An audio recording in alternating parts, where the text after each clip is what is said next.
Minuto 110, dorsal 10, Alemania, último partido, Mundial de Fútbol de 2006. Sí, supongo que con esos datos, esos 5 datos que vamos a dar siempre aquí, el regreso al pasado, el bar emocional, te habrán servido para averiguar, para adivinar que hablamos de Zinedine Zidane.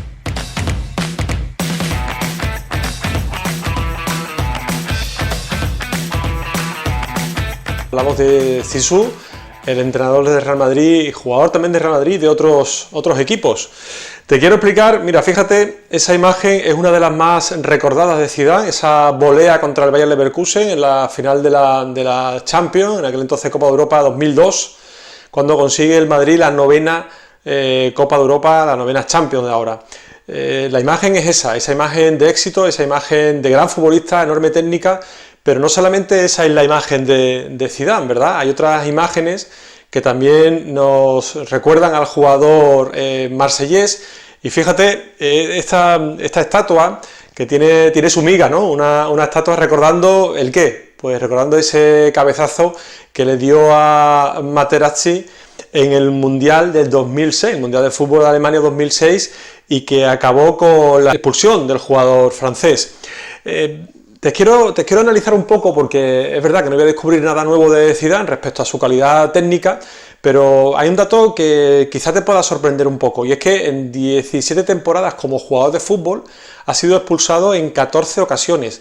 Y yo tengo una hipótesis, me parece que tiene un poquito que ver, aparte de con su juego técnico y las patadas que recibía y la respuesta, las conductas reactivas, que ahora explicaré un poco, pero me parece que tiene que ver algo en su carácter. Y es que fíjate, él nace en el 72, nace en Marsella, como te digo, de padres argelinos, y dice su biografía que nace en un barrio delicado, un barrio de migrantes, un barrio donde, bueno, una familia además muy numerosa, con problemas económicos, y como te digo, un barrio complicado, un barrio donde hay violencia, donde hay insultos, y por lo que cuenta, insisto, lo que cuenta esa biografía de Zidane, pues parece que él empezó a jugar al fútbol muy pequeño y recibía insultos, se metían con él por su condición de inmigrante, él no, pero sí su familia, de Argelia, como te digo.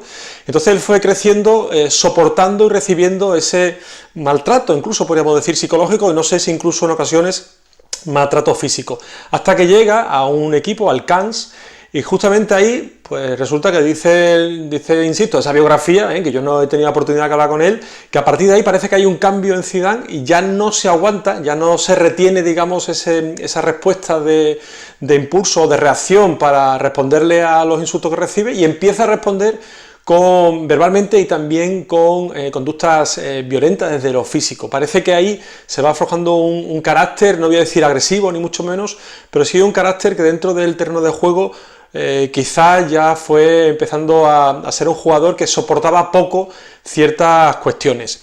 Es curioso como entrenador, según recuerdo, en los 6 años que lleva siendo entrenador, me parece que no ha sido expulsado ni una sola vez. Creo que eso es un detalle, un dato a tener en cuenta, ¿no?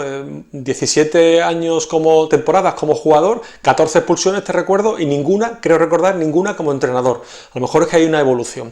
Pero me voy a centrar en un momento en esa célebre expulsión, digo célebre, maldita para él supongo y para Francia también, pero esa célebre expulsión en el Mundial 2006, la final del Mundial 2006 en Alemania, cuando tiene ese percance con Materazzi. Fíjate la jugada me parece bastante importante, cómo, bueno, se produce ese lance del juego, hay un agarre, digamos, un marcaje estrecho de Materazzi como defensa a Zidane. Zidane se dispone a recuperar su posición, y en ese momento, fíjate cómo se para en seco.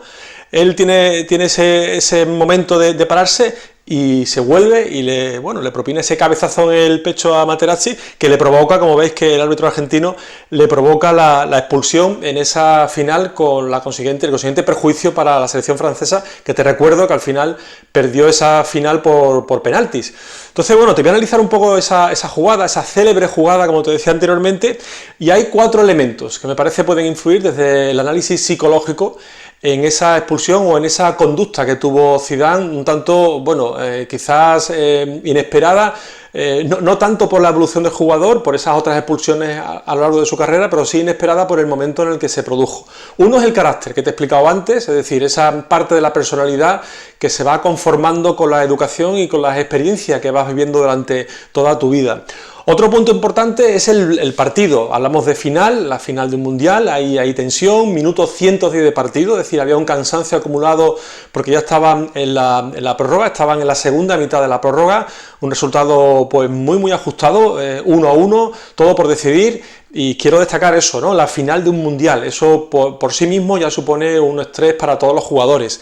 Otro elemento a tener en cuenta es que era la despedida, era el último partido de Zidane, eso me da la impresión que añadía un punto más de tensión al jugador, porque en ese momento le quedaban 10 minutos para terminar su carrera como jugador de fútbol.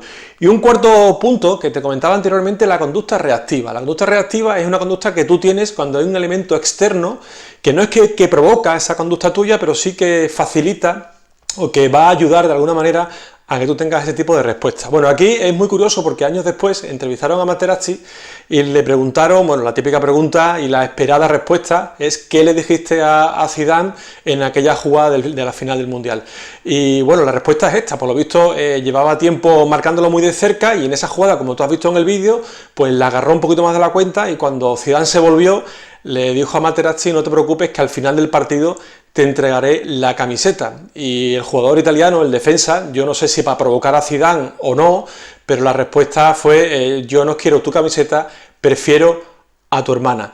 Y eso hizo que Zidane, bueno, entiendo yo que vinose agredido desde el punto de vista verbal en cuanto a que él entendió que era una falta de respeto hacia su hermana, pues tuvo esa reacción como tú has visto en el vídeo y como seguro recordarás, aunque ya pasaron algunos años, tú recordarás esa imagen del cabezazo de Zidane justamente a esa trampa, digamos, ¿no?, que pudo ponerle el defensa italiano. Yo tengo una duda, ¿tú qué hubieras hecho? ¿Qué hubieras hecho en esa situación? Imagínate el momento, una final de un campeonato del mundo y insultan a alguien de tu familia. ¿Qué hubieras hecho? La verdad es que yo no lo sé. Yo no lo sé, ¿eh? Debería a lo mejor saberlo como psicólogo del deporte, pero hay que ponerse en esa situación, como te he dicho antes, tu carácter, el momento, último partido, ese insulto, que quizás en otras condiciones a lo mejor lo puedes gestionar de otra manera, pero no sé, piénsalo, ¿qué harías tú? ¿Qué hubieras hecho en esa circunstancia o en otras circunstancias parecidas? Y en este sentido te quiero decir que este tipo de conductas se pueden entrenar. La psicología del deporte está para eso y se puede entrenar a los deportistas a manejar, a gestionar de otra manera esos momentos de estrés que le pueden llevar, que le pueden jugar malas pasadas y le pueden llevar a tener comportamientos, conductas que pueden finalizar, pues en el caso del fútbol y otros deportes, a que sea expulsado de la competición. Te voy a hacer este regalo y estos son 5 o 6 puntos, mejor dicho, 6 puntos, como una plantilla para que lo tengas en cuenta siempre. Mira, hay un primer punto, por si quieres hacer algún tipo de modificación en tu repertorio de conductas, te comento estos 6 puntos. Esto en general. Hay un primer punto que es confía en que puedes mejorar. Obviamente, si no tienes la confianza en que puedes hacer una modificación de conducta o una mejora, un progreso, pues apague, vámonos. Lógicamente no podrás evolucionar. Un segundo punto, tienes que concretar. Tienes que saber exactamente qué deseas modificar. No puedes hacer una apuesta o no puedes plantear un objetivo amplio y extenso, porque entonces te perderás en ese proyecto. Un tercer punto es que estés muy pendiente del autolenguaje, del autodiscurso, o sea, del discurso interno, del pensamiento, vaya, para entendernos, de lo que te dices a ti mismo. Un cuarto punto es que reconozcas las influencias externas para bien y para mal. Te he dicho antes, en el caso de Zidane, que ahí hubo una influencia externa que fue el comentario despectivo, podríamos decir, que tuvo Materazzi sobre la hermana de Zizou. Un quinto punto, y es que acepte los límites. No puedes pretender hacer un cambio 100% de tu personalidad, 100% de tus comportamientos. Eso es una utopía, ni incluso aunque vayas al mejor psicólogo del mundo, eso no lo podrías conseguir en absoluto. Y un sexto punto, todo lo que sea aprender debes ponerlo en práctica. En este caso que te estoy comentando de las conductas violentas, pues cualquier deportista que quiera aprender a mejorar eso, pues tendrá que seguir un poco estos pasos, es decir, que sepa que puede mejorar, concretar exactamente qué conductas violentas quiere aprender a gestionar de otra manera y a partir de ahí Estar pendiente de lo que se dice, estar pendiente de ese entorno, que insisto que es influyente, no determina, pero sí es influyente, y después, bueno, aceptar esos límites, porque a veces, por ejemplo, mira, en el caso de Zidane, a mí me parece que una de las cuestiones que él tenía que haber aprendido es, bueno, no está siempre con la intención de responder ante esas, bueno, esas maneras de caer, de ponerle trampas, ¿no? Y haber tenido lo que se llama en psicología un tiempo fuera, es decir, popularmente lo que se conoce como oídos sordos. Tú escuchas algo, te entra por aquí y te sale por aquí. Si en ese momento pues se meten con tu hermana o con quien sea de tu familia, la mejor respuesta de Zidane hubiera sido, claro, aquí sentado es más fácil decirlo, ¿verdad? Pero hubiera sido seguir corriendo, recuperar su posición en el terreno de juego y después al final del partido, pues a lo mejor hubiese arreglado cuentas, hubiese arreglado algo, ¿no? Hubiese aclarado algo con el defensa italiano y después practicar. En el caso de las conductas violentas es importante que se practique, que se ponga, en eso el entrenador tiene mucho que decir, que durante los entrenamientos se exponga a los jugadores en ciertas situaciones de injusticia o de impotencia para que el jugador, el deportista en general, pues sepa cómo reconozca esas conductas de falta de control y poner así un poco de calma y de sosiego para evitar justamente esta respuesta que tuvo Zidane en aquella célebre final del Mundial de Fútbol de 2006 en Alemania.